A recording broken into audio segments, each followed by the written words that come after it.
তুমি জ্যৈষ্ঠ মাসে আইসো বন্ধু আম কাঁঠাল জাম লইয়া। একেবারে গানের কথা রেশ ধরেই বলতে চাই, জ্যৈষ্ঠ মাস মানে আম কাঁঠাল জামের সময়, সেটা আমরা বুঝতে পারছি। আর এর সাথে কিন্তু খররৌদ্র এবং তাপের একটি প্রভাব আছে, কারণ প্রচন্ড গরমেই কাঁঠাল, আম এবং লিচু, জাম সব পেকে ওঠে, নাকি বর্ষা? একদম। তো এমন চমৎকার কেমন একেবারে অনেক মধুর এবং এত রসালো যে এমনিতে মানে লোক তৈরি হয়, এবং যে কারণেই এই মাসকে মধু মাস বলা হচ্ছে। তো এই রৌদ্রতপ্ত মধু মাসের এই সকালে যে যেখান থেকে আমাদেরকে শুনছেন, আপনাদেরকে জানাই প্রীতি এবং শুভেচ্ছা। প্রিয় বন্ধুরা, কাঁঠাল পাকা গন্ধে, অম্র কুঞ্জের মিষ্টি সুবাসে আর দূর আকাশে ভেসে চলা স্বাদে, মেঘের অলস খেলায় চারপাশ জুড়ে উৎসবের এক আগমনে আবেশ কিন্তু ফুটে উঠেছে। আবার ঈদ উল আজহা দরজায় কড়া নাড়ছে, ত্যাগ, ভালোবাসা আর সৌহার্দ্যের পবিত্র বার্তা নিয়ে।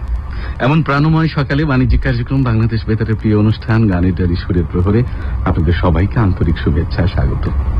জীবনের ক্লান্ত দুপুরের আগে এই সকালটুকু হোক কিছু সুর, কিছু অনুভব আর কিছু ভালো লাগার রঙে রাঙানো। বন্ধুরা, কোরবানির শিক্ষা আমাদের মনে করিয়ে দেয় ত্যাগেই রয়েছে মহত্ব, আর ভালোবাসাতেই লুকিয়ে থাকে মানবতার সত্যিকার সৌন্দর্য।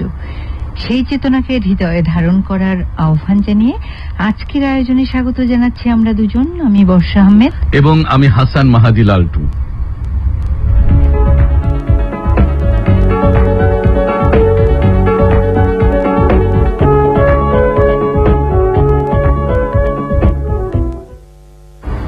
বন্ধুরা, কথা না বাড়িয়ে চলুন শুরুতেই শুনে আসি বাবা কেন চাকরবাণী চিত্র থেকে গান।